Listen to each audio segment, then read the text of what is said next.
محمدا رسول الله. السلام عليكم ورحمة الله وبركاته.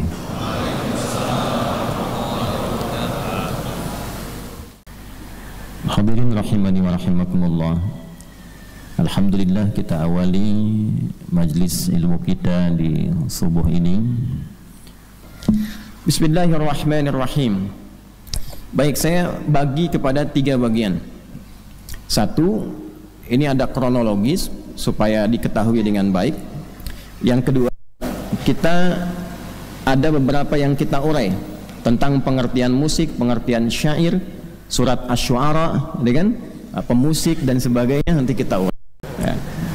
Yang ketiga tentang hukumnya bagaimana dalam Al-Quran dan Sunnah. Ya, jadi kalau Allah, kalau Rasulnya seperti apa, dan jangan lupa memahami kalau Allah, kalau Rasul itu seperti apa, dan bagaimana cara memahaminya. Ya, itu 3 bagian yang kita coba akan hadirkan. Nah, sekarang mari kita bahas inti persoalannya. Apa itu musik? Apa itu syair? Karena konon ada berita Ustadz Adi tidak bisa bedakan antara musik dan syair. Konon. Ya. Nah, sekarang kita bedah dulu apa itu musik, apa itu syair, apa itu asy-syu'ara, kan? Bagaimana pandangan ulama di dalamnya, dan seterusnya. Alhamdulillah, khusus hari ini saya bawa cuma 2 kitab saja. Ya. Ada banyak kitab terkait itu, tapi nanti repot dan keadaannya tidak kondusif.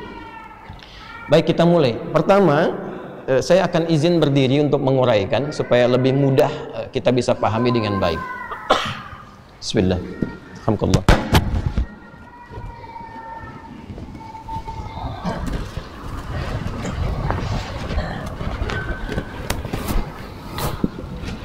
Bismillah. Bisa terdengar jelas ya?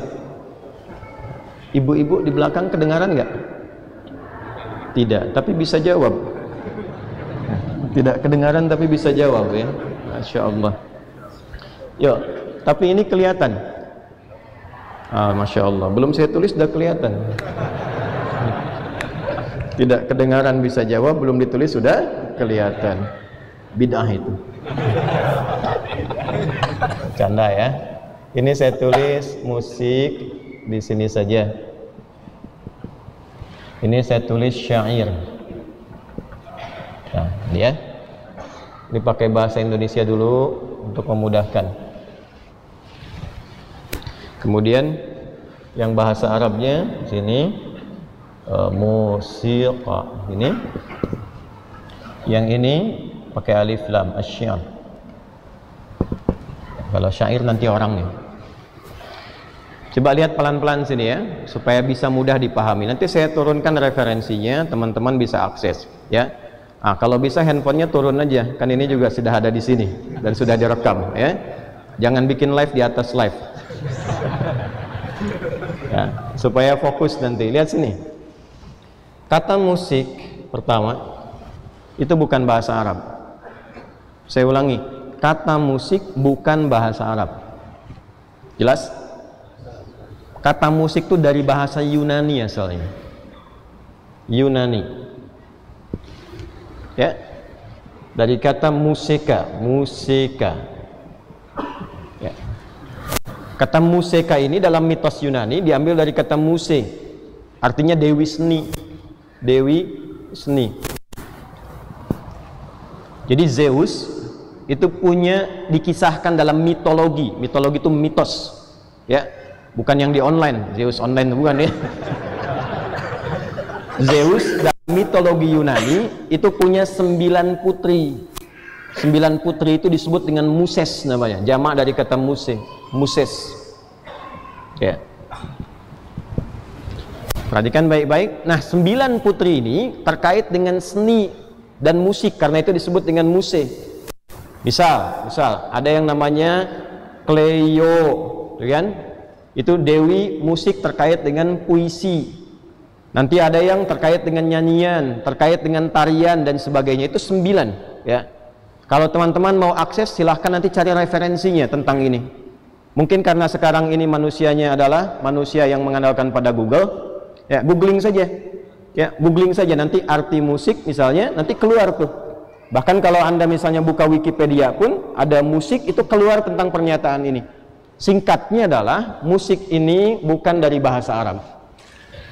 Karena itu di era Nabi SAW, bahkan sebelum era Nabi, di masa jahiliyah sebelum Nabi lahir, kata ini tidak dikenal.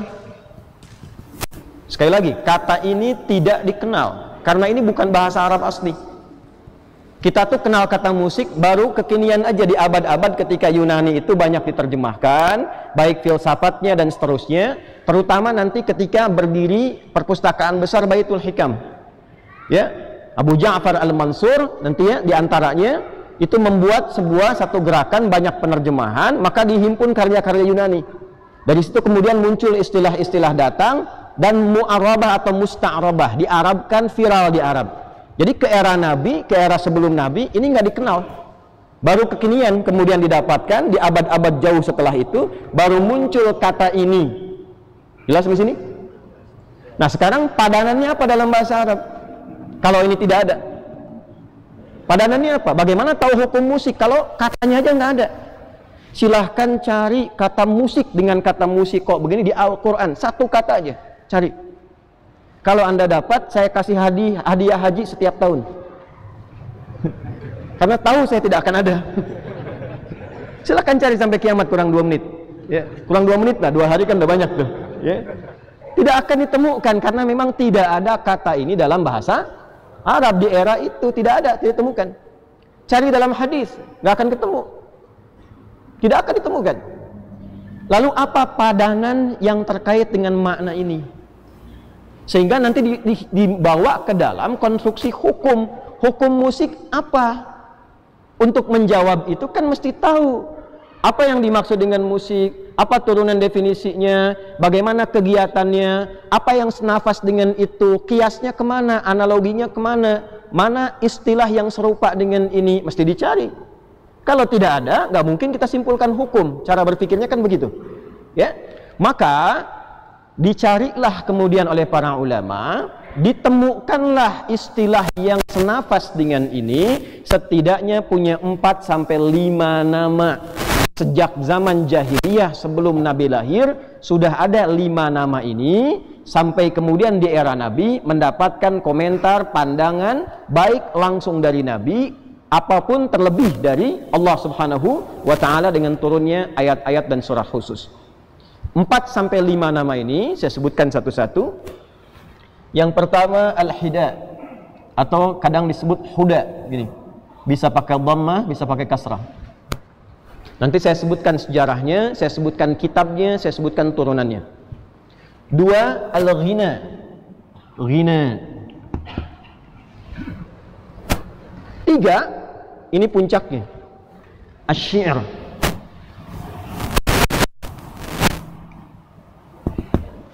1 huda pakai hak kecil ya, bukan hak besar. Hak huda atau hida. 2 al-ghina, ghina. 3 asy-syi'r. Kalau pakai alat nanti disebut dengan azaf. Alatnya disebut dengan ma'azif. Kemudian ini yang keempat, 1, 2, 3, 4. Yang kelima kadang disebut dengan as-sama'. Ini agak jarang, tapi sering kadang-kali dimunculkan dalam beberapa kitab fikih. Al-huda atau hida 1, al-ghina 2, asy-syi'r ini puncaknya 3. Yang keempat kalau pakai alat azaf, alatnya disebut ma'azif. Dan yang kelima as-sama'. Jelas sampai sini? Jelas. Jadi kata ini tidak ada, kata musik ini. Yang ada tuh 5 ini. Dari mana asalnya 5 ini muncul? 1 al-huda atau al-hida. Yuk kita pakai kitab dulu ya, supaya tidak dipahami bahwa ini cuma cerita atau dikarang-karang. Di antara kitab yang paling populer tentang hida atau huda, rujukan para ulama sampai sekarang ya, termasuk juga para ahli-ahli sejarah dan syair. Itu nama kitabnya Mirwajuz Dhahab, karya Al-Mas'udi, Ali Al-Mas'udi. Mirwajuz Dhahab, ya. Karya Al-Mas'udi. kurang lebih 1850-an halaman. Saya ada kitabnya. Ya, dibagi pada 3 sampai 4 jilid. Yuk kita mulai ya. Hida atau huda asalnya bermula dari datuk atau kakek buyut Nabi sallallahu alaihi wasallam yang bernama Mudar. Siapa namanya? Mudar. Jadi kalau kita tarik ke atas, Muhammad sallallahu alaihi wasallam bin Abdullah bin Abdul Muttalib bin Hashim bin Abdul Manaf bin Qusay bin Murrah bin Kilab. Ada yang menyebut bin Kilab dulu baru kemudian Murrah ya. Bin Murrah bin Kilab. Muhammad SAW diulangi bin Abdullah bin Abdul Muttalib bin Hashim bin Abdul Manaf bin Qusay bin Murrah bin Kilab bin Ka'ab bin Ghalib bin Kir bin Malik bin Nadar bin Kinana bin Khuzaimah bin Mudrikah bin Ilyas bin Nizar bin Mudar. Ke-18. Ya, coba ulangi ya. Jadi ini datuk kakek Nabi yang ke atas ke-18. Jadi kalau diurut ke ayah berarti kurangi 1, ke-17 berarti. Nah, Mudar ini keterangan ahli sejarah yang mencatat ya, dan tersambung sampai ke atas. Nanti mereka punya rekam yang diceritakan dari masa ke masa, lalu nanti pada era tulisan dituliskan. Mudar ini di antara tokoh sosok yang terkenal suaranya sangat bagus dan indah. Satu kali beliau naik atas untanya, lalu jatuh dari unta itu, tangannya cedera, patah ya. Saat itulah beliau minta tolong pada orang sekitarannya yang sedang berada di dekat-dekatnya, dan dengan unta mereka minta tolongnya begini, wa yadah, katanya kan. Wa itu digunakan untuk meminta tolong. Ada huruf panggilan nida itu 14 dalam bahasa Arab, ada 14 jenis. Ya, ada a, ada ya, ada aya, dan diantaranya ada wa. Wa itu khusus untuk minta tolong. Wa yadah, gitu kan? Ya, tolong tanganku patah, tolong tanganku patah. Menariknya, karena suaranya bagus, orang tidak fokus dengan cederanya, tapi fokus dengan suaranya. Yang saking bagusnya, jangankan orangnya, unta-unta sekitaran pada datang berkumpul. Wa yadah, katanya kan, tolong tanganku, gitu kan? Ada iramanya, maka datanglah orang-orang ke situ, fokus kepada suaranya. Nih suara enak banget katanya. Jadi bukan fokus kepada cederanya. Maka dari situlah viral katanya itu wa yadah, ditirulah itu dengan senandung-senandung tertentu, awalnya dikhususkan untuk mengarahkan unta. Ya, karena ketika unta dengar itu makin semangat, makin cepat, makin jalan dan seterusnya. Maka dimodifikasi oleh sebagian orang, ketemulah kemudian irama-irama iqa' dalam bahasa Arab itu. Sampai muncul formulanya. Dari situ formula ini digunakan untuk mengarahkan hewan. Senandung nyanyian yang diarahkan untuk bisa mengarahkan hewan itu dalam bahasa Arab disebut dengan hidaun atau hudaun. Ini asalnya. Ini versi 1 ini itu untuk mengarahkan hewan. Dari situ menyebar ke masyarakat luas, kan cepat viral dulu walaupun belum ada Google dan seterusnya. Menyebar cukup banyak, lalu banyak modifikasi. Ya, jadi bentuk formulasi, jadi notasi-notasi yang kalau sekarang disebutnya dengan notasi lah, ya, notasi irama. Nah, mereka bentuk jadi nyanyian umum yang tadinya untuk hewan dibikinlah jadi umum. Bisa untuk orang, bisa untuk menggambarkan ilustrasi sekitaran dan sebagainya. Maka ketika bentuknya dirubah dari untuk hewan saja menjadi senandung umum, itu disebut dengan ghina. Apa namanya? Ghina. Ini yang kita sebut dengan lagu nyanyian sekarang. Terjemahkan dengan lagu nyanyian. Ghinaun. Jelas? Oke, 2. Dari situ, dari senandung itu, kemudian lebih spesifik. Sampai itu ada orang yang khusus untuk bisa memeriksa ini polanya benar atau tidak. Untuk menunjukkan bahwa ini yang marak di masyarakat kami ini, sastranya seperti ini. Kalau keluar dari sini itu tidak disebut dengan bagian dari komunitas masyarakat kami.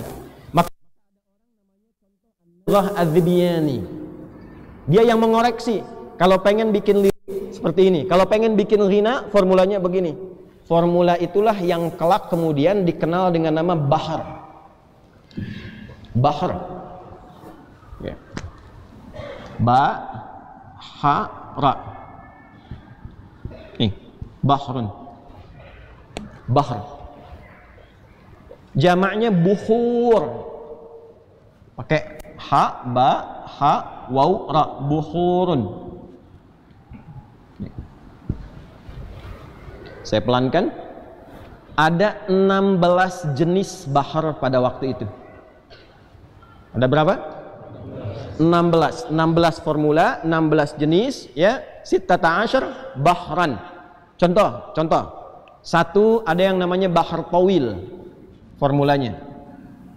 Tawil. Ya, disebut tawil karena formulasinya panjang. Tawilun lahu dunal bukhuri fadailu fa'ulun mafa'ilun fa'ulun mafa'ilu.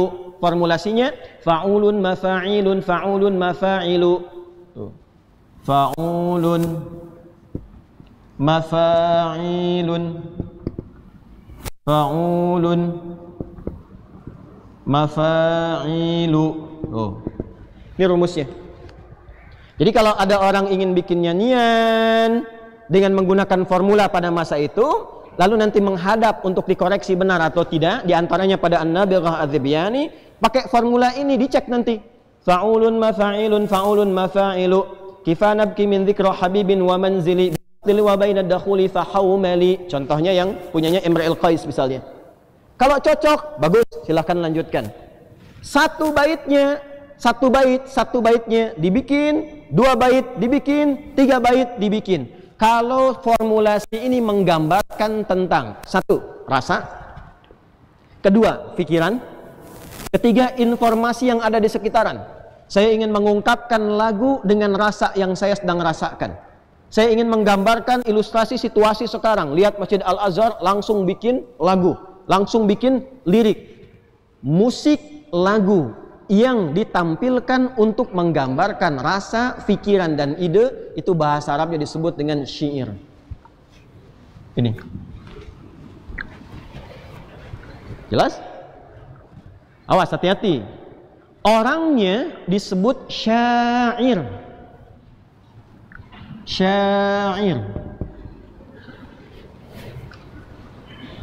Jadi kalau teman-teman klik syair, ya, klik aja syair misalnya, kemudian musik, syair, musik begini. Maka definisi musik syair itu sekarang definisinya musiqa dzatu afkarin. Musik yang mengandung pikiran, mengandung ide, mengandung irama, mengandung rasa. Jadi tidak mungkin disebut syair kalau tidak ada musiknya. Jelas? Syarat musik itu masuk ke dalam syair, syarat disebut syair itu 5. 5 syaratnya. 1, afkar, ide. Ada pikirannya, ada renungannya, ada rasanya. 2, uslub, gaya bahasanya yang betul. Ini timbangannya. 3, fasohah, mesti fasih. Nggak boleh ae, harus runtut. Kemudian yang selanjutnya khayal. 4, ada imajinasi. Sehingga ketika ada daya imajinasi, nggak langsung pada tujuan, itu lebih indah. Dan yang kelima, syarat yang kelimanya, musik ini. Yang kalau dalam bahasa dulu disebut dengan iqa', namanya iqa', ada irama-irama nada. Jadi tidak mungkin disebut dengan syair kalau tidak mengetahui irama, tidak mengetahui notasi yang dalam bahasa sekarang disebut dengan musik. Ya, jadi kalau teman-teman ini belajar sastra Arab, Al-Adabul Arabi, ilmu ini nanti dibahas di 2 cabang ilmu.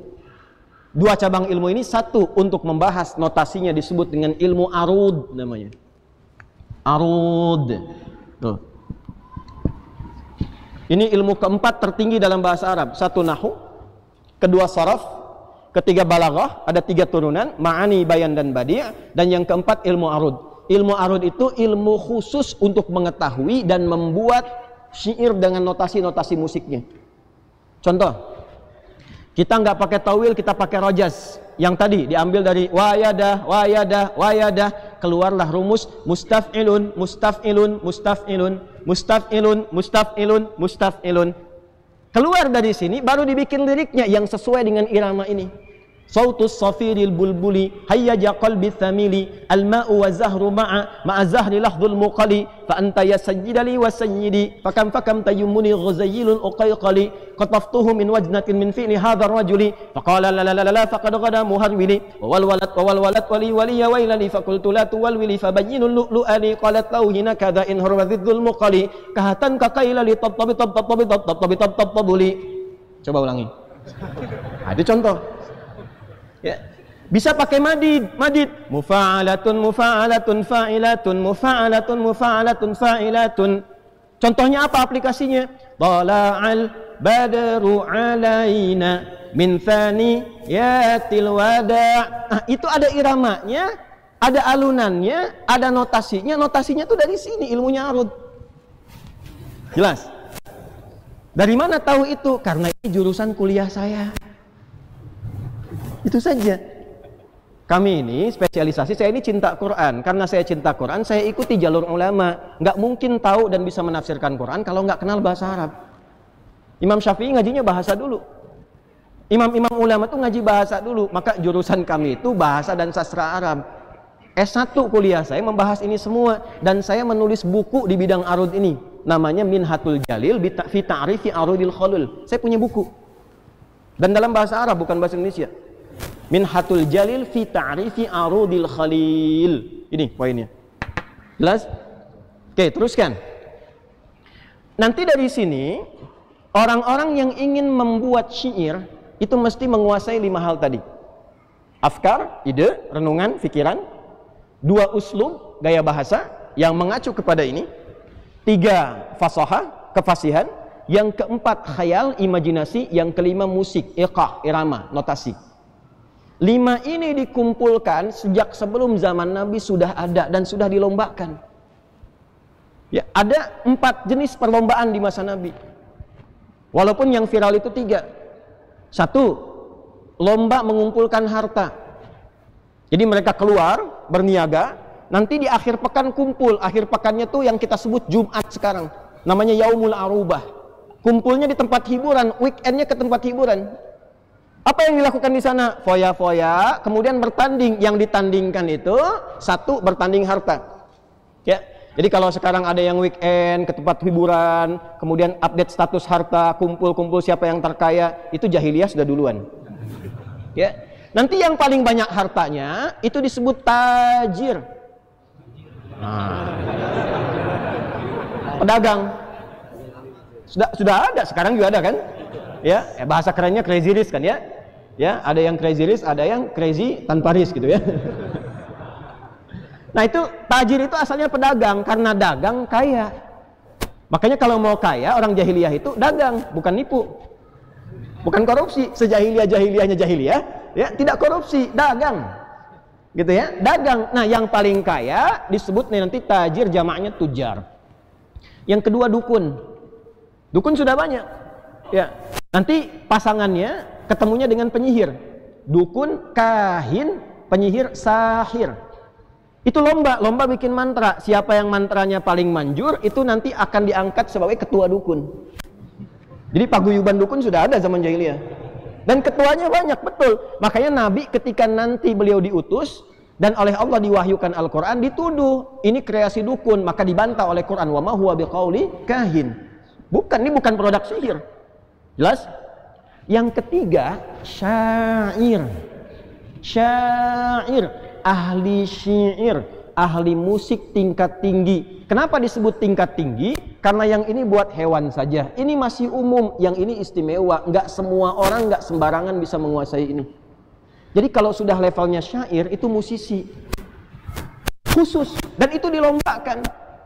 Dilombakan. Dibikin syair ini, kalau sampai 7 bait disebut qasidah namanya. Ya, 1 baitnya itu ada 2 baris. Baris pertama disebut sodrun, baris kedua disebut ajazun. Sodrun, ajazun. Kalau sudah ada 7 disebut qasidah. Di qasidah itu tidak harus pakai rebana. Ya dana, bangun masjid pakai dana. Nggak harus pakai rebana. Ya, ke Depok Cibubur gitu kan. Dapat uang segepok kecebur gitu ya. Jadi nggak harus pakai rebana. Qasidah itu bila ada bait syair sampai ke 7 jumlahnya disebut qasidah. Kumpulan-kumpulan qasidah disebut dengan diwan namanya. Jadi dari mulai syair pakai bahasa Arab aja biar nggak salah paham. Nanti dari sini muncul qasidah kalau 7. Dari qasidah muncul diwan kalau dikumpulkan. Jelas? Ini dilombakannya di mana? Di pusat hiburan namanya aswaq, suq uqad, suq dumatul jandal, dan nanti yang paling bergengsi, paling elit perlombaannya di atas Jabal Qubais. Di dekat Ka'bah, yang sekarang ada istana raja itu, Jabal Qubais. Ya, ada Gunung Abi Qubais, itu ada istana sekarang. Itu adalah tempat prestisius yang menentukan siapa berkuasa. Makanya kalau teman-teman lihat ada istana di atasnya, ini menunjukkan ini yang sedang berkuasa itu pemerintahan ini. Nah, dulu yang punya kuasa itu 3 golongan itu. Yang paling kaya, kemudian ada dukun dan tukang sihir, ya, satu lagi ada musisi, penyair di sini. Syair. Dilombakan, yang keempat nanti yang kedudukan, ya, dan seterusnya. Dilombakan, perlombaan ini akan menyeleksi 7 terbaik. 7 terbaik. 7 terbaik ini kalau sudah didapatkan, itu nanti karya mereka 7-7-nya akan ditempel di dinding Ka'bah, dituliskan. Itulah asal mula sejarah nanti kain kiswah yang diganti dengan Al-Quran saat Islam hadir di tanah Hijaz. Asalnya itu bukan ayat Quran, asalnya bukan Asmaul Husna, asalnya itu tulisannya syair semua. Lirik-lirik, lagu-lagu dan sebagainya. 7 disebut mu'allaqatus sab'a. Nanti dipilih pemimpinnya, siapa yang paling hebat disebut dengan ini syair, orangnya syair, jamak dari kata syair karena jamak itu lebih dari 2. Ya, kalau 2 disebut mutsanna, ada yang mengatakan lebih dari 1. 1 mufrad single, 2 mutsanna, kan? Yang ketiganya jamak. Karena ini dipilih 7, maka dijamakkan syair menjadi syu'ara. Jamak dari kata syair syu'ara. Paham? Masuk sampai sini? Masuk. Ini maaf kalau saya terasa lebih kencang karena suara yang di sini dengan ini agak berbeda. Ya, maksud saya supaya kedengaran ke belakang. Kalau yang teman-teman online terdengar itu supaya terdengar yang offline ke belakang. Ya. Jadi bukan karena semangat membara, bukan. Ya. Jamak syair itu syu'ara adalah 7 kemudian dikumpulkan, ditempelkan di dinding Ka'bah, ditulis dengan tinta emas. Main-main, ditulisnya pakai tinta emas, ditempelkan di dinding Ka'bah, ditempelkan 7 terbaik namanya al-mu'allaqat as-sab'a. Kalau belajar sastra Arab pasti paham nih. Al-mu'allaqat as-sab'a.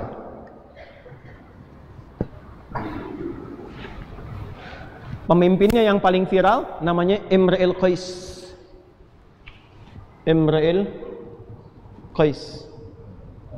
Gelarnya Amirus Syu'ara, pemimpin para musisi. Gitu.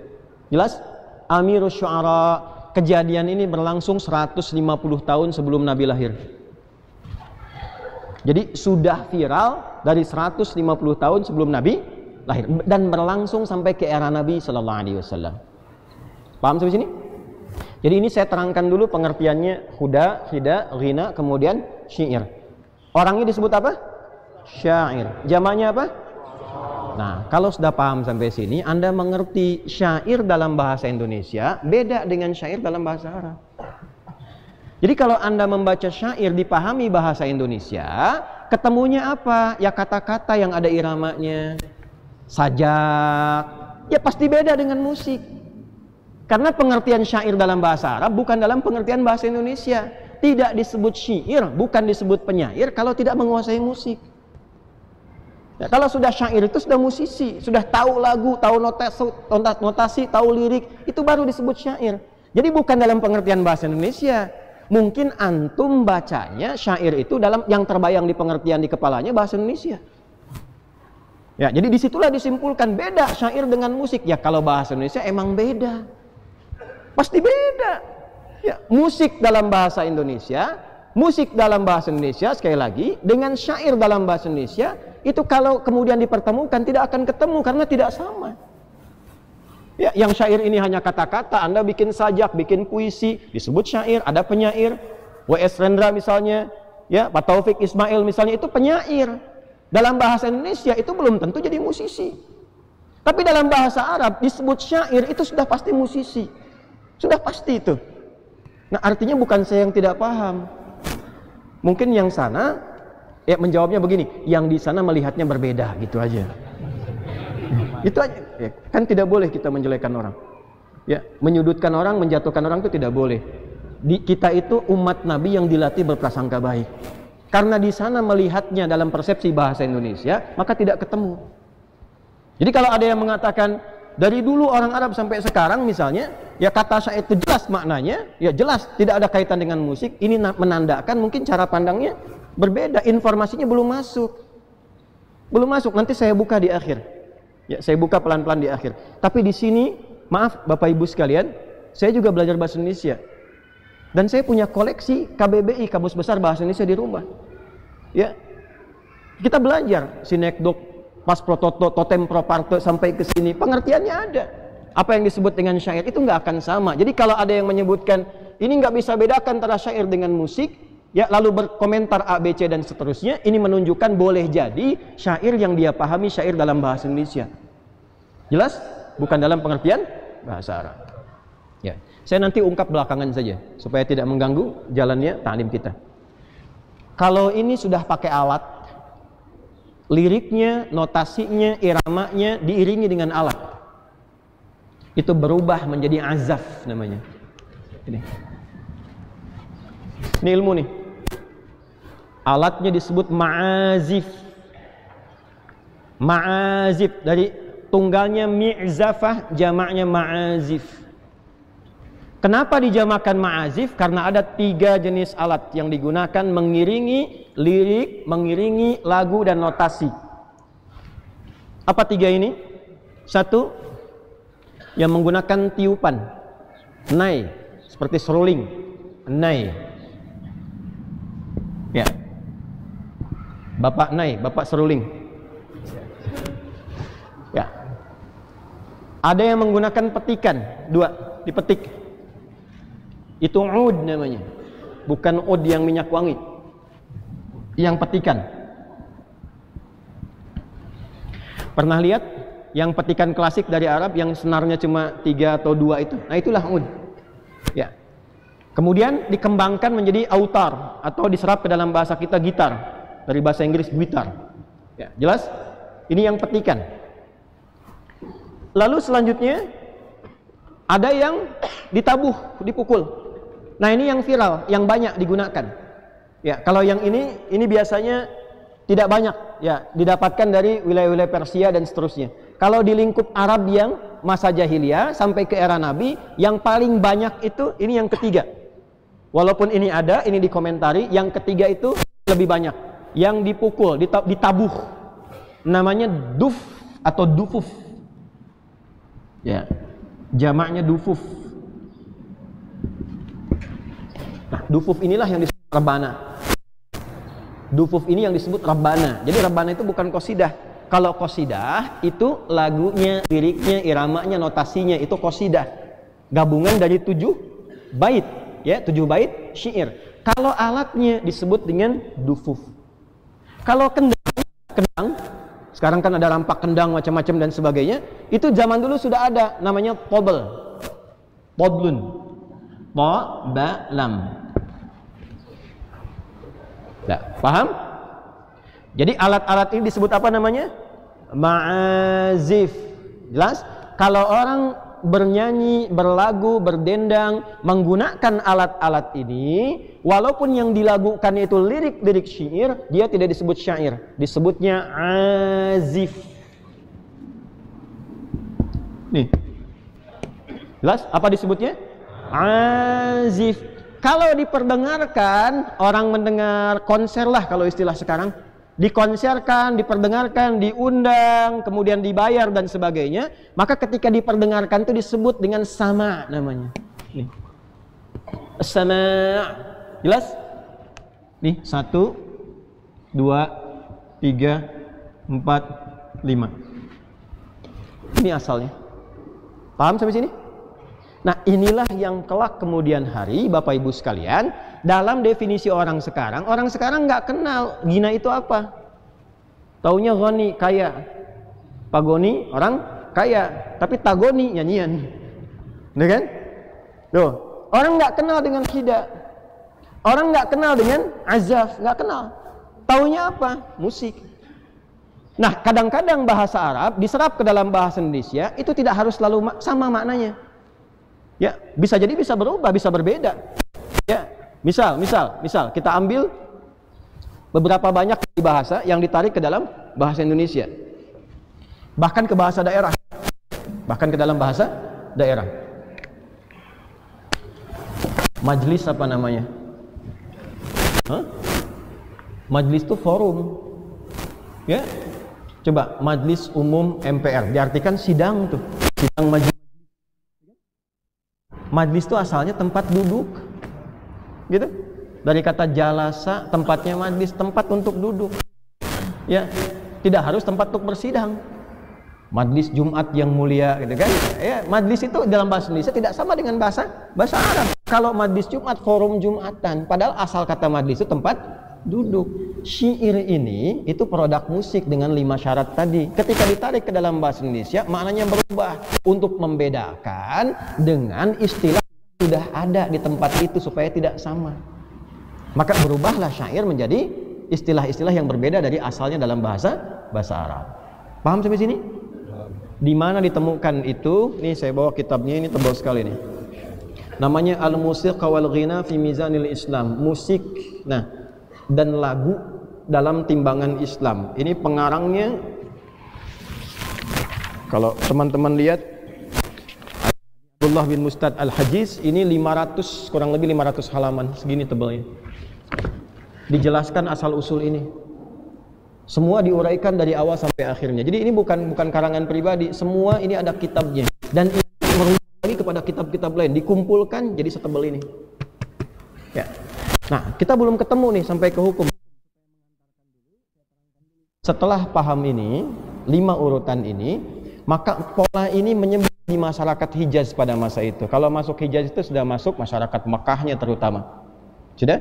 Nanti ada Mekah, ada Madinah dan seterusnya. Nah, di masyarakat Mekah pada khususnya wilayah itu mereka sudah punya 6 sampai 7 kebiasaan sebelum ini datang.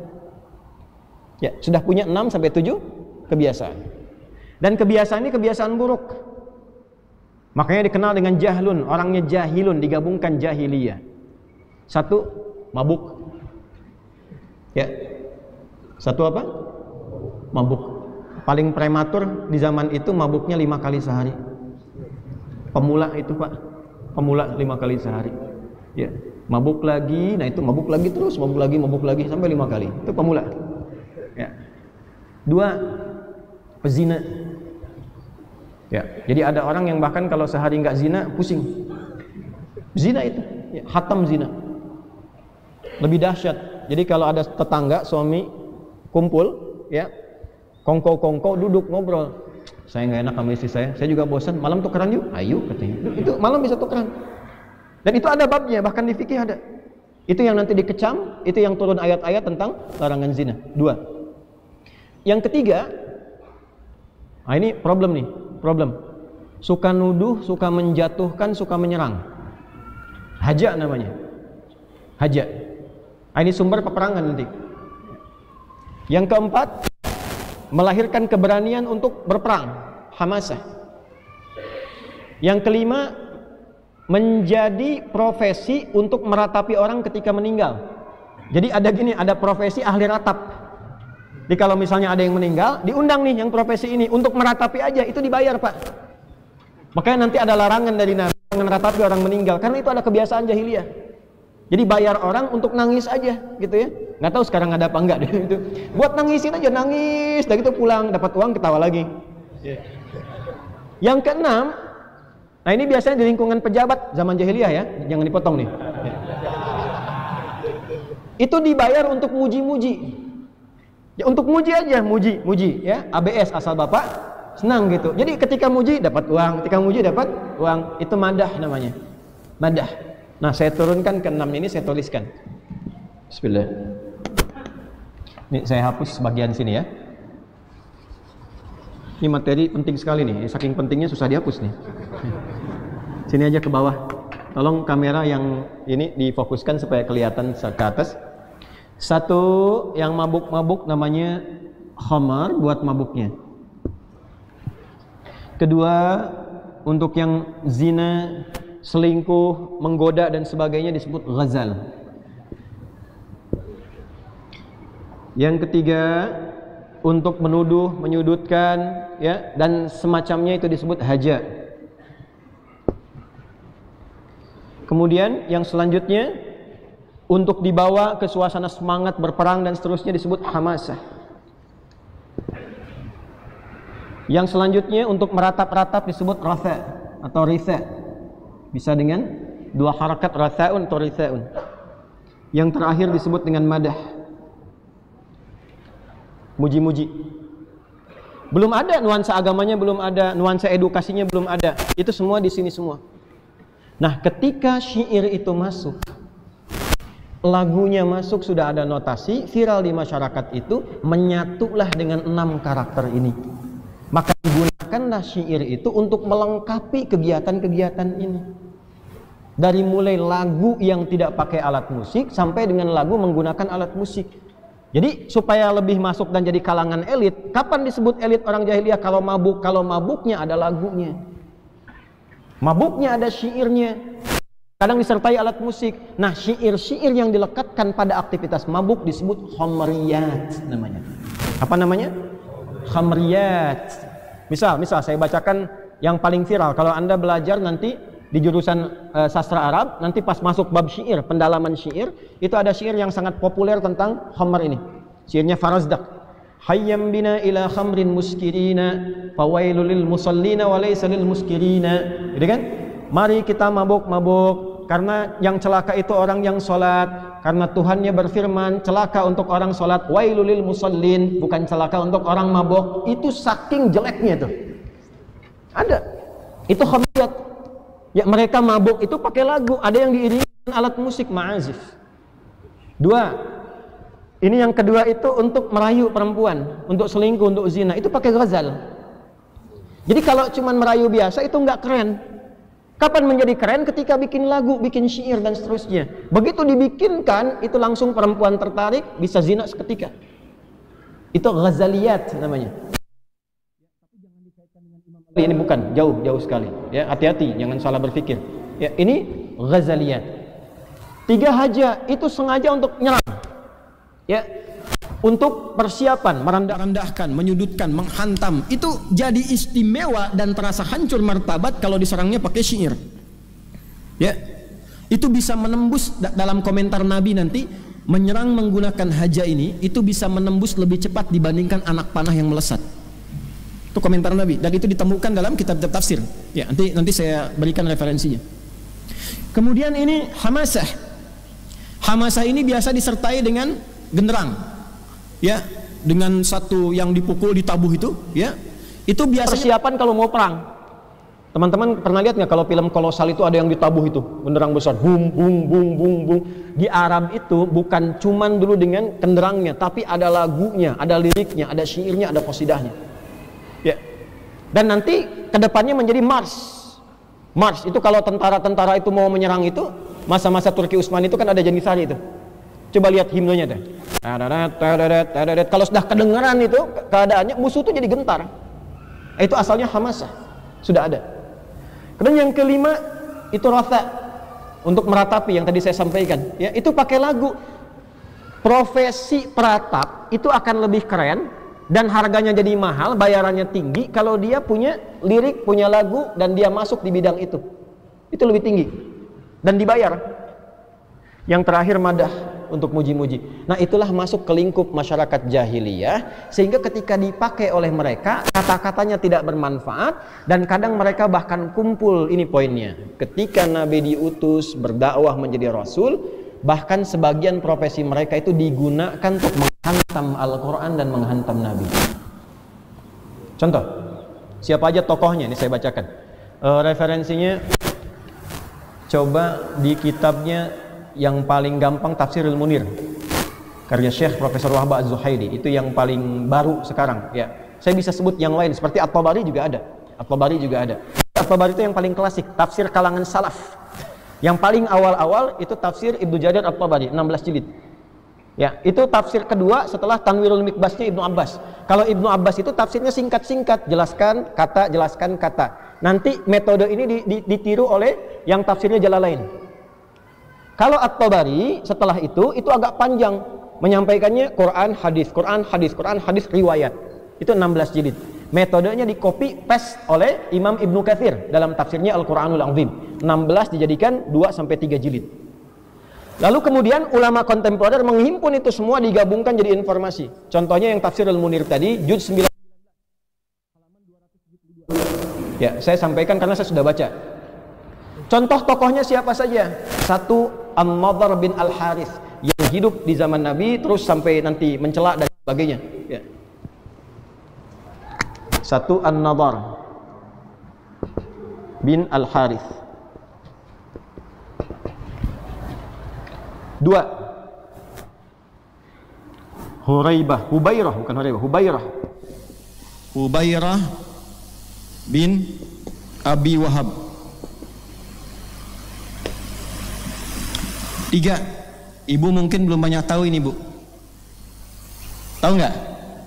Belum kan? Belum saya tulis kan? Ya. Al-Awra. Bu tahu nggak Awra itu siapa? Awra tahu siapa? Kalau Abu Lahab tahu siapa? Ya? Istrinya Abu Lahab itu namanya Awra. Dan istrinya Abu Lahab ini adalah seorang penyair. Penyairnya bukan bahasa Indonesia, penyair bahasa Arab. Artinya musisi juga, tahu musik, tahu lagu dan sebagainya. Ini mereka itu kadang kumpul-kumpul hanya untuk merencanakan bagaimana menyerang Al-Quran dan Nabi SAW. Kumpul-kumpul, ngobrol-ngobrol, bikin lirik, ya, disatukan jadi lagu. Karena keluar dari suara yang dikatakan hadis. Ya, sesuatu yang dikumpulkan tidak ada manfaatnya disebut lahwun.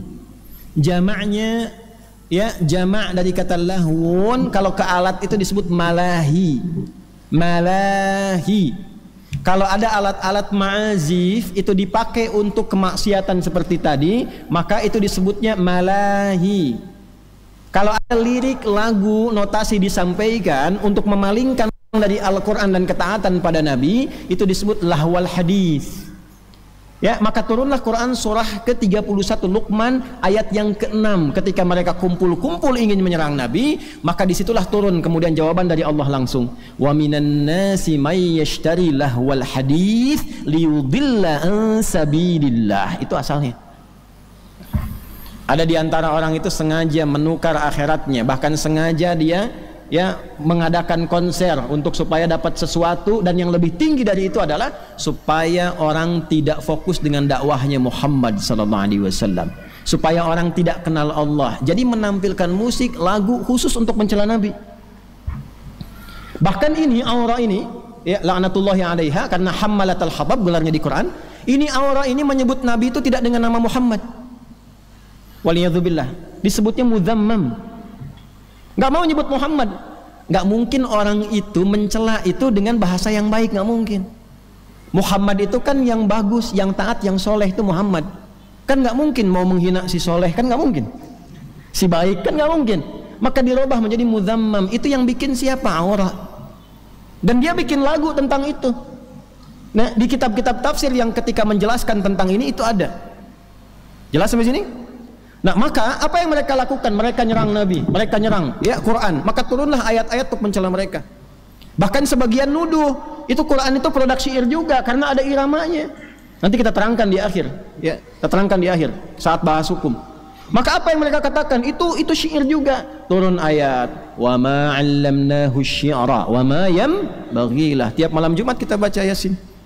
Paginya Al-Kahf, gitu kan? Tidak pantas Muhammad itu bikin syair, bikin lagu, bikin musik dan sebagainya. Enggak pernah kami ngajarin begitu, kata Allah. Wa ma huwa biqauli syair. Qalilan ma. Quran itu bukan produknya syair. Ya, gampang cara ngeceknya. Kalau produk syair pasti akan sesuai dengan irama 16 itu, Bakar itu.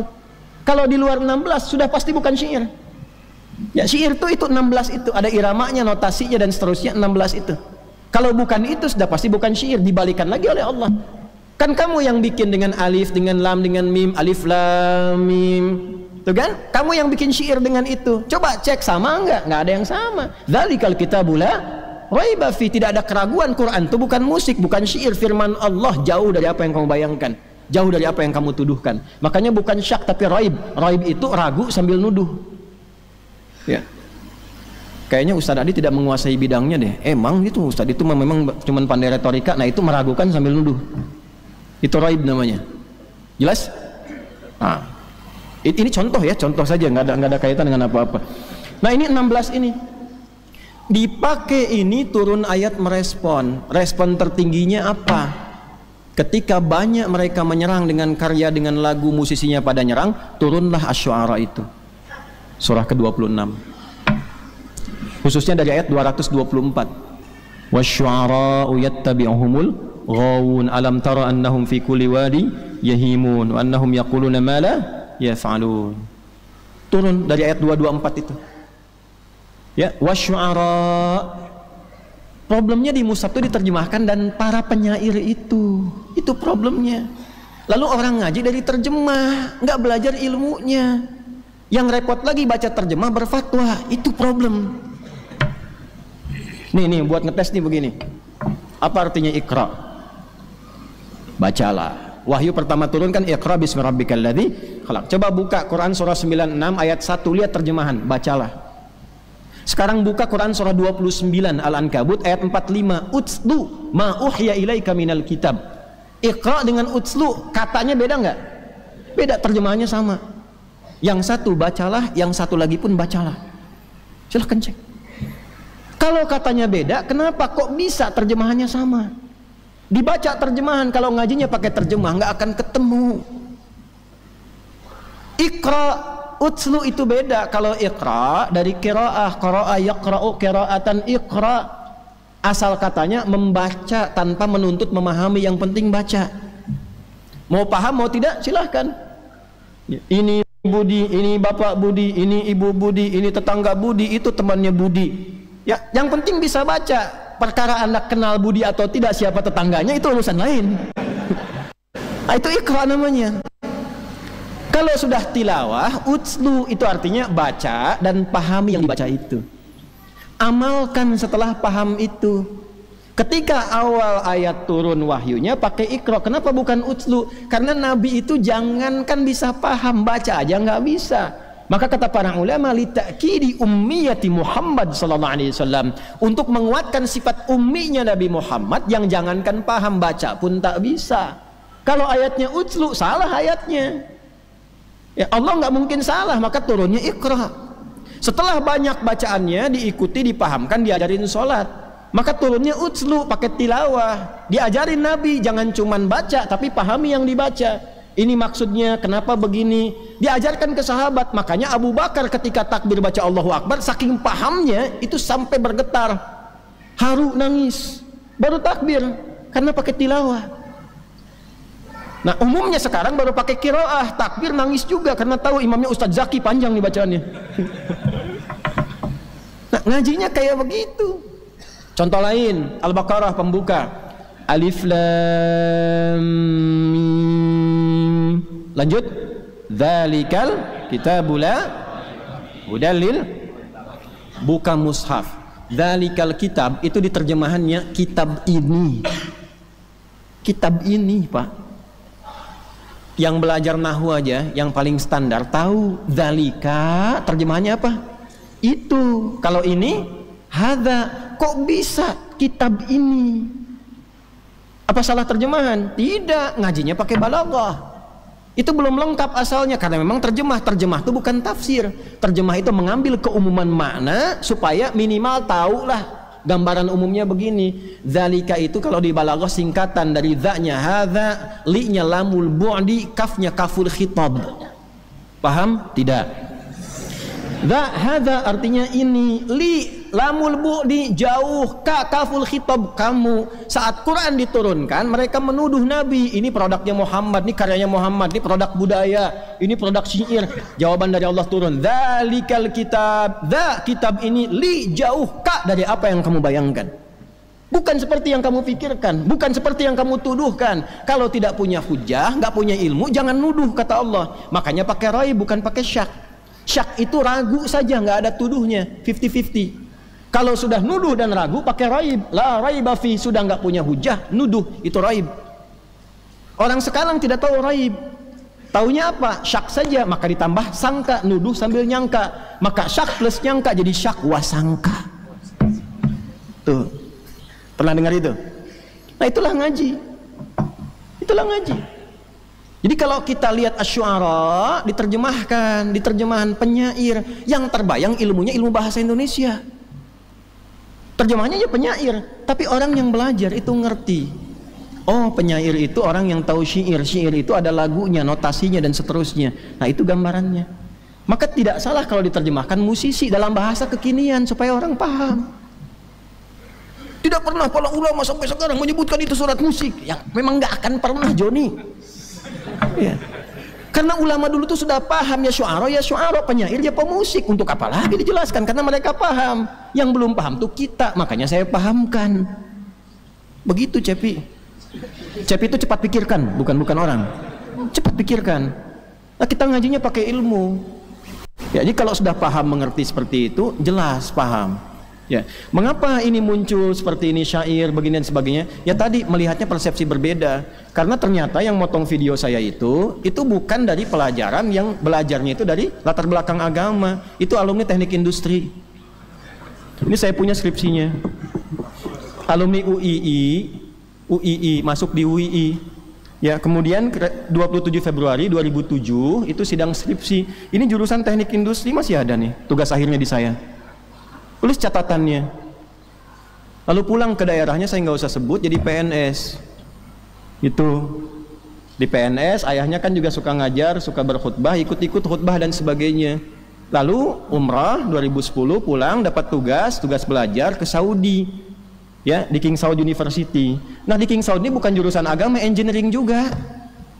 Jadi nggak semua yang ke Saudi misalnya, atau yang ke UIA atau ke Libya misalnya saja belajar agama, belum tentu. Ya, teman saya dulu ada, ya alumni pertama pesantren saya itu ke Saudi, di kampus yang sama jurusannya pertanian dan perkebunan. Pulang ke Garut, ke daerahnya ke Garut, diminta ngajar tafsir, cerita ke saya.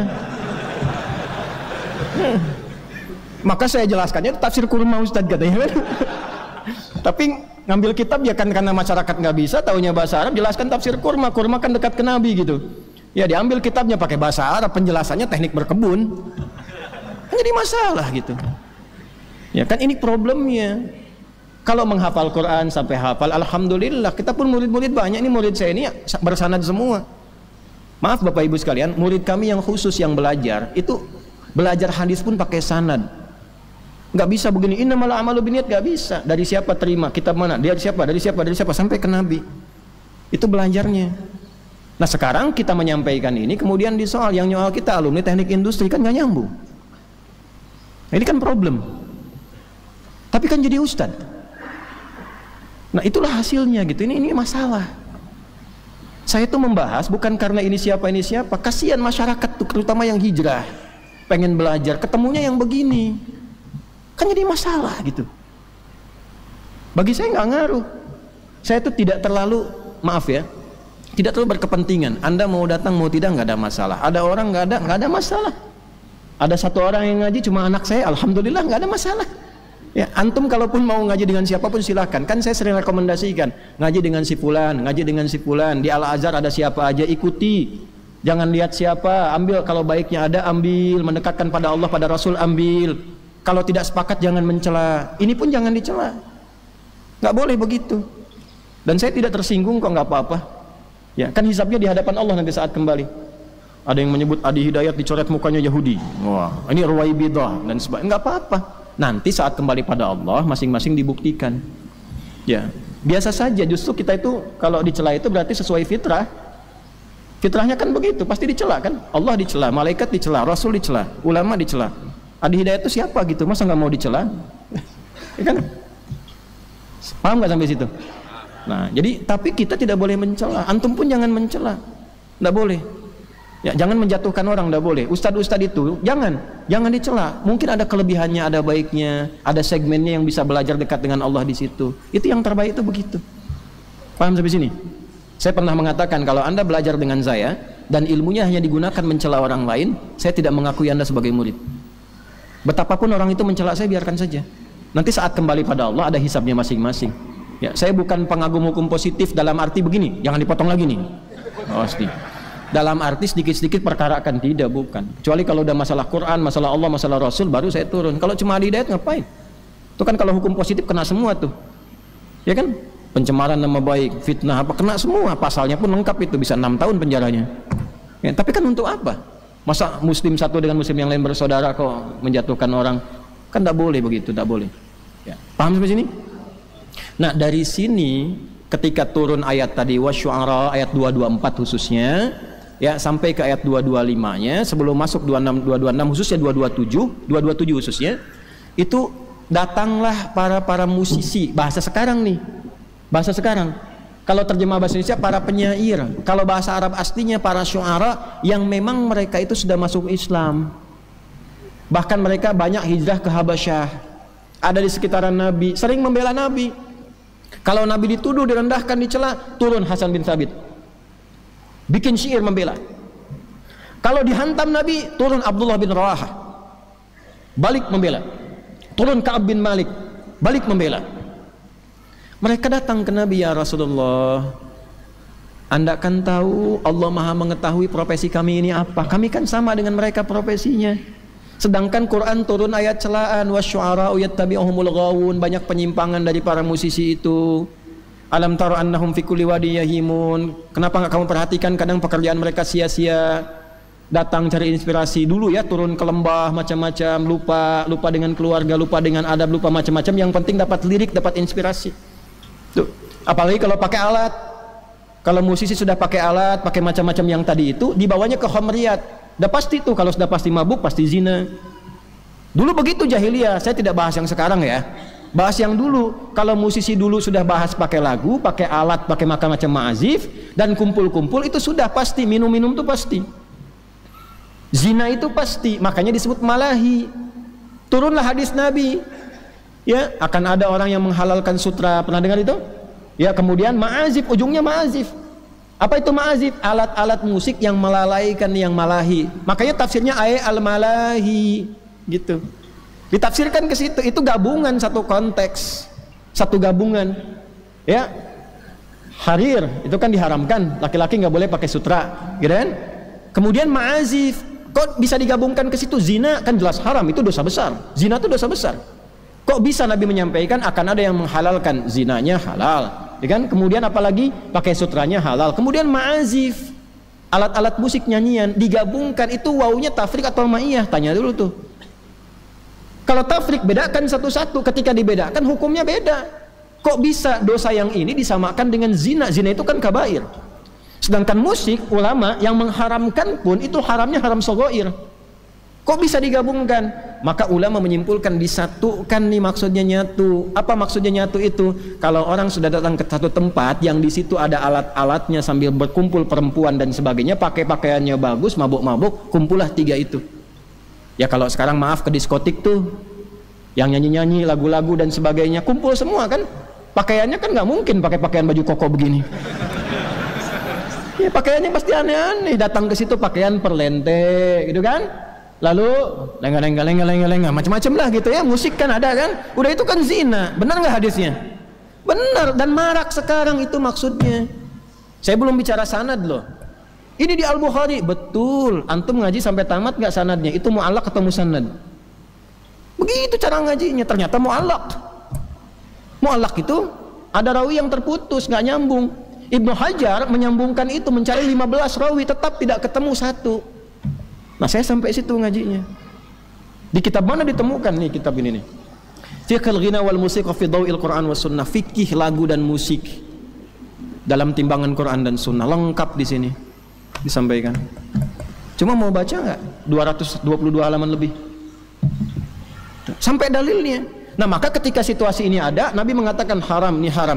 Yang tadi sahabat-sahabat Nabi itu ngeluh, gimana kami statusnya ya Rasulullah? Muncullah ayat 227, illal ladzina amanu. Kecuali para musisi yang beriman. Musisi itu bahasa sekarang yang saya sampaikan. Kecuali yang beriman, beramal soleh, wa dzakarullah, ingat Allah, wantasara min ba'di madzulimu, menolong agama dan sebagainya. Itu dibenarkan oleh Quran yang bilang Allah bukan ada hidayah. Gitu. Maka di copy paste jadi nasyid-nasyid. Wantasoro itu siapa di antara mereka yang hamasah, yang membela Nabi dalam parade perang, ada defile itu. Defile itu ada lagunya, ada iramanya, ada himne. Lagu kebangsaan itu, siapa yang berani bilang lagu kebangsaan bid'ah haram itu? Ayo coba. Coba bisa nggak berfatwa? Indonesia Raya haram hukumnya. Ayo bicara coba. Berani ya? Konsisten dong. Ayo. Kopassus punya himne tuh. Himne komando. Sikap, nan tegap, waspada dan wibawa. Saya bimbing Kopassus loh, gini-gini juga. Coba bilang haram. Ya, gimana menempatkan itu? Gimana menempatkannya? Maka ulama melihat. Hadisnya bagaimana? Ini di halaman 61 62 diruntut di sini sahabat-sahabat Nabi mana yang bahkan sering mendengarkan lagu itu. Jenis lagunya apa? Diruntut. Oh, pernah dipakai saat pesta pernikahan, bahkan rebana dipukul. Oh, ini pernah ada, bahkan ada beberapa sahabat yang ada orang budak sedang main gitar itu, lalu melakukan, didengarkan oleh dia. Sampai yang satu komen, ya, dijawab apa? Lihat dulu, sampaikan dikasihnya begini. Ini lengkap di sini dialogkan dengan kitab-kitabnya, sumbernya di mana dan sebagainya. Lebih daripada 70 orang yang fiqh di sini menyebutkan. Tapi yang mana? Yang haram juga ada. Yang bolehnya seperti apa? Supaya apa dijelaskan ini? Supaya ngerti. Jangan sampai terjebak pada yang haram. Jangankan yang pakai alat, yang tidak pakai alat pun kalau memalingkan dari ketaatan pada Allah, haram hukumnya. Antum tahu ada di masa sahabat orang munafik itu baca Quran dihukumi haram oleh ulama. Bahkan Quran. Kenapa? Karena dia saking bencinya dengan Nabi Muhammad, pura-pura masuk Islam, dia munafik. Dan Anda bayangkan, dia hafal dari Al-Quran dan jadi imam. Jadi imam, hafal Quran loh. Dan yang dia baca selalu surat Abasa. Abasa itu kan pelurusan Allah kepada Nabi dengan sifat maksumnya. Abasa wa tawalla, engkau bermuka masam sampai berpaling. Anja'ahul a'ma, sampai orang-orang yang datang matanya tidak melihat, engkau abaikan. Ya, itu bukan celahnya Nabi, bukan. Nabi itu melihat fokus dakwah secara fikih. Lalu Allah jaga dengan sifat maksumnya, semua harus dirangkul. Tapi orang munafik ini memahami ini ayat celaan terhadap Nabi. Maka apa yang terjadi? Dia baca itu terus, ya, niatnya apa? Untuk menjatuhkan Nabi. Umar tuh sudah gregetan, selesai saya bunuh nih orang, katanya. Umar. Dan itu viral, ada di kalangan, di buku-buku ini ada, dibahas. Kalau kita ngaji sampai situ kita tahu tuh, oh ini maksudnya ini. Kenapa disebut malahi? Malahi itu dari kata lahun, yang melalaikan. Paham sampai sini? Ya. Jadi ini, hati-hati kalau yang musisi jangan sampai terjebak di sini. Orang lupa dengan Allah, bikin lirik mencela, bahkan mencela Quran, mencela Islam, itu haram. Atau isi ini nih. Ghazaliyat, zina, cinta satu malam, pasti haram. Itu pasti haram, nggak usah ditanya lagi itu. Pasti haram. Maaf ya. Yang nyanyi maaf tuh, dikoreksi. Lirik koreksi. Ya. Tapi kalau kita bawa ke orang-orang yang melestarikan sifat halalnya tadi, apalagi di komunitas, memang komunitas itu komunitas musik. Eropa, Amerika, macam-macam. Saya punya teman saya mufti di Kanada. Mufti di Kanada, salah satunya. Ya, namanya Profesor Ahmad Slimi, keturunan Maroko. Itu cerita sama saya, Syekh Adi, Masya Allah. Ya, saat Justin Bieber macam-macam nyanyi dan sebagainya, ini anak muda tuh banyak tergerak dan sebagainya. Tapi ketika Maher Zain, macam-macam, bikin lirik, bikin ini, bikin lagu, mengenalkan Nabi, mengenalkan sholawat, tidak sedikit yang tersentuh dengan Islam. Dan tidak sedikit yang Islam. Bingung kan hukumnya? Masuk Islam karena musik. Apakah disebut Islam? Mungkin. Sisi yang mana nih, yang mana? Nah, gini. Kalau haram mutlak. Ini saya menerangkan hukum ya, bukan pro sana sini, bukan. Kalau hukumnya haram mutlak, sekarang tanya statusnya. Bagaimana dengan yang di zaman Nabi, ada yang nyanyian bahkan pakai rebana, sebagian pakai alat, itu saat pernikahan dilakukan, dinyanyikan. Dan Nabi katakan, komentar Nabi, biarkan, ini kan hari rayanya. Teman-teman yang mengharamkan mutlak mengatakan kecuali dalam kondisi itu. Ingat loh, haram mutlak itu kalau ada kecuali sifatnya darurat. Itu haram mutlak dalam fikih itu. Contoh gini, maaf ya, apa hukumnya daging babi?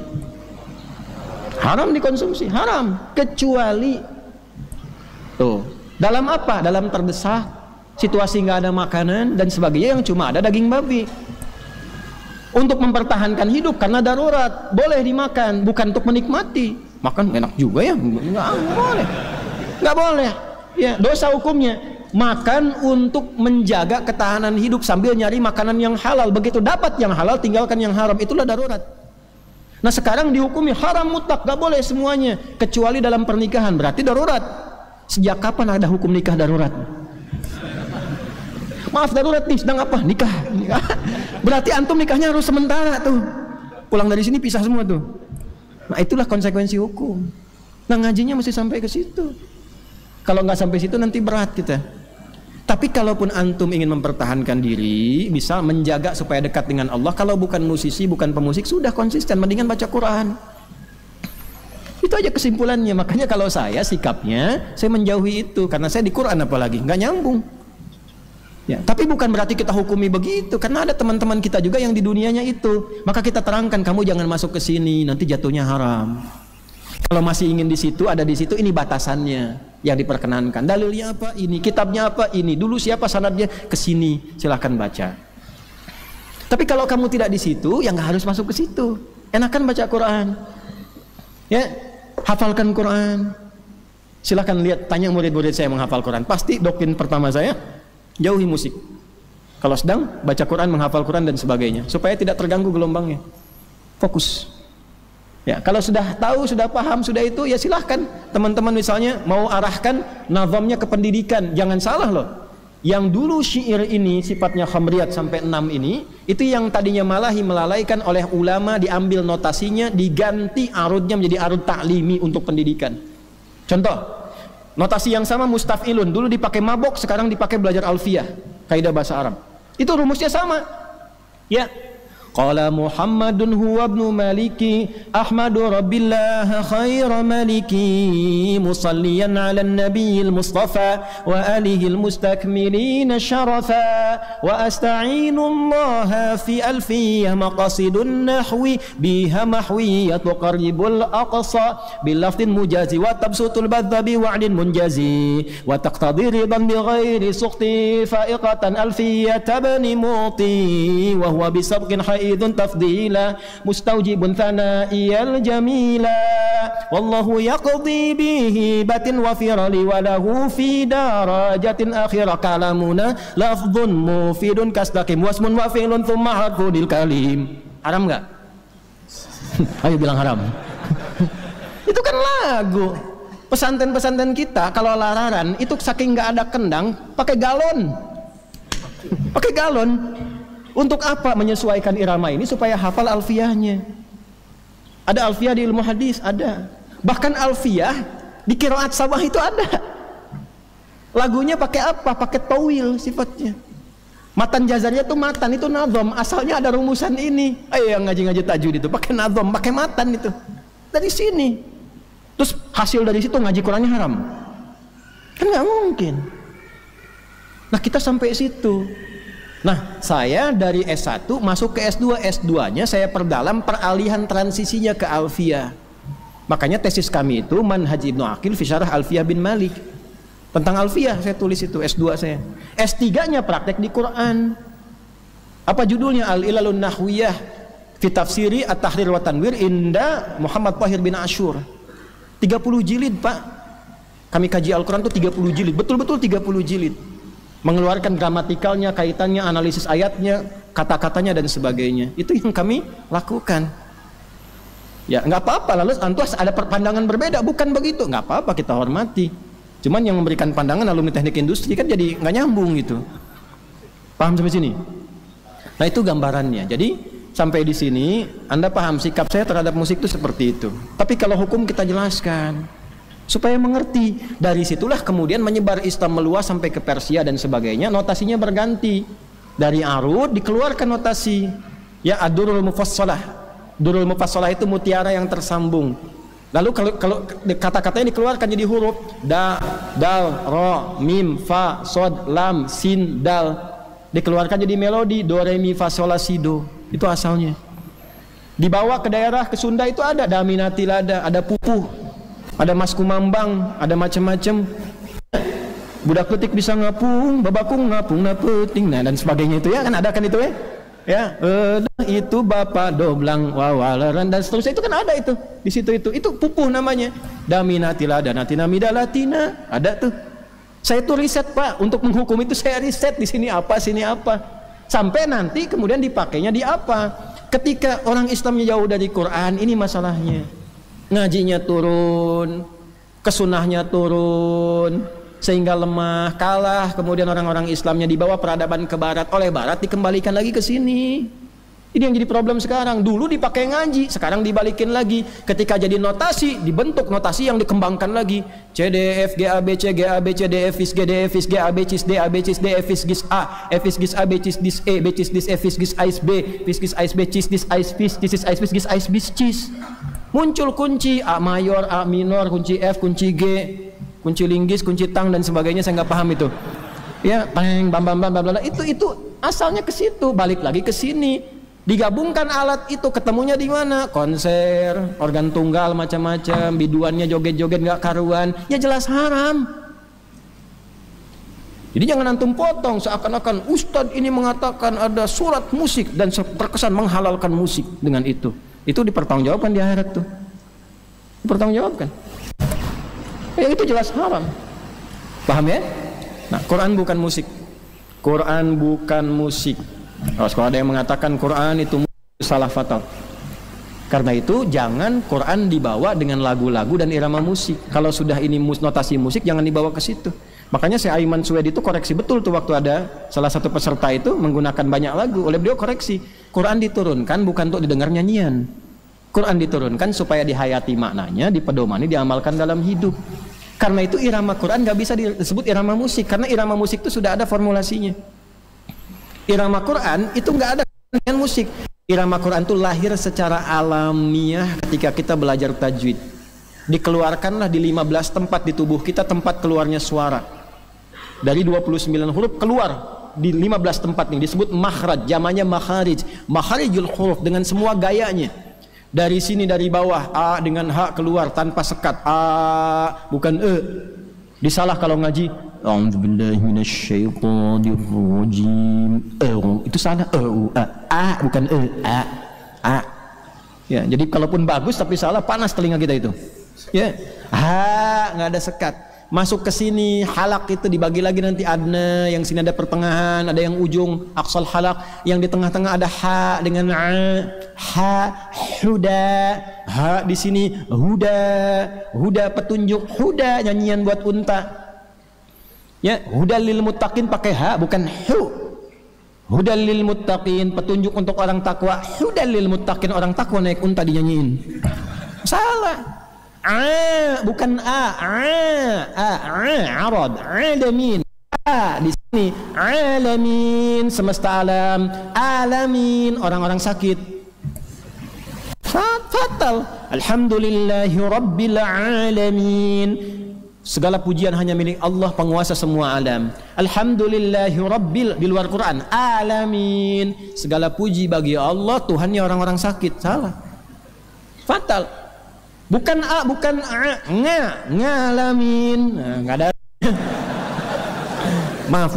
Contoh aja. Nah, jadi nggak bisa dipakai itu. Nah, iramanya keluar apa? Itu bukan irama sebetulnya. Itu alamiah keluar dari tubuh ketika dipakai bacaan dengan tajwid. Ini baca kalau pendek maknanya begini, kalau panjang begini, bukan karena lagu, nggak ada hubungan sama lagu. Sebab kalau dibaca pendek makna berubah, harus panjang bacanya. Ya, Fataha pendek, Fataha beda sedikit sudah beda. Ya, Fataha buka, Fataha saling buka sudah lain. Makanya mesti baca mad, panjangin mad. Pak Imad, bapak panjang tuh. Ya, mad. Kapan berhenti? Waqaf. Kapan nyambung? Wasal. Kalau nggak berhenti nyambung mana? Salah. Jadi bukan karena irama. Makanya definisinya at-tajwidu lughatan al-ityanu bil jayyidi wastilahan ilmun yurafu bi haqqu mustaqim nasifati wal mududi wa ghairi dzalika katarqiqi wa nahwihima katarqiqi wa tafhimi wa nahwihima ghayatu ilmi at-tajwid ghayatu bulughun nihayati fi itqani lafdhil qur'ani ala ma qiya min al-hadratin nabawiyyati afsahiyati wa qila ghayatuhu sawnul lisani 'anil khata'i billahi ta'ala. Kan begitu di Hidayatul Mustafid fi ilmi tajwid itu. Tujuan kita baca Quran mendapatkan ridha Allah, lisannya dijaga, bacakan huruf sesuai dengan tempatnya, sesuai dengan sifatnya, sehingga sesuai karakternya. Kapan tipis, kapan tebal, bukan karena irama. Makanya Quran nggak bisa dibacakan dengan lagu-lagu irama yang sudah khusus di bidang-bidang musik, nggak bisa. Nggak usah aneh-aneh. Misal nih, Madid, Tala'al badru alaina. Itu dari zaman Nabi sampai sekarang nggak ada imam-imam ahli qiraat baca Quran pakai irama itu. Coba aja sini ad-duha pakai irama itu.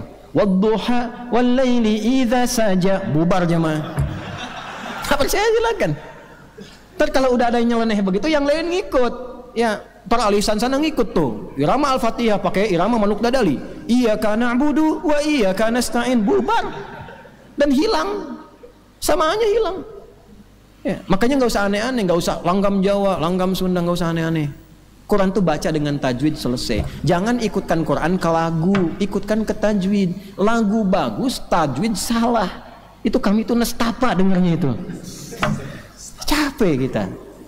Ya, orang tua kita dulu tuh sederhana, dari mulai ngajinya pakai bacaan-bacaan qiraati misalnya turunannya itu kan jelas tuh, baca sampai saking bisa pengen ngaji tuh pakai lampu semprong. Yang kayak semprong lampu gitu kan. Ya. A fata a fa fata fa lam doma lu apa lu ini macam-macam kan. Ya, balas sama yang sana lagi ba fata fa fata fa lam doma lu bapak lu kan.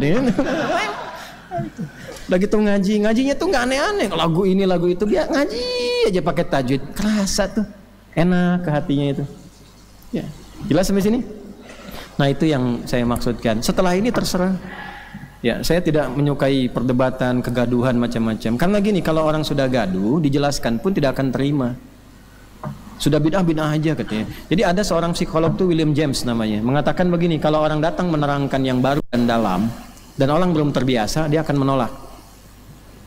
Dia katakan nggak benar itu. Setelah datang bawa dalil, nanti lain lagi. Oh nggak begitu juga. Ya, nanti setelah diterangkan secara detail, nanti lain lagi. Memang seperti itu kok biasanya, gitu. Tapi tetap tidak mau terima. Jadi makanya kita ngaji tidak harus dengar persepsi orang dan jangan jatuhkan orang. Nggak usah celah orang, yang penting paham hukum. Nanti sikapnya bagaimana masing-masing memilih, kan tidak boleh memaksa. Fadzakir innama anta lasta alaihim. Tapi kita punya sikap. Saya sampaikan pada Anda, kalau Anda nggak ada di dunia musik, nggak usah masuk ke situ. Baca Quran, baca hadis, ngaji. Tapi kalau Anda jadi musisi, lihat batasan-batasan, jangan terjerumus pada yang salah. Paham sampai sini?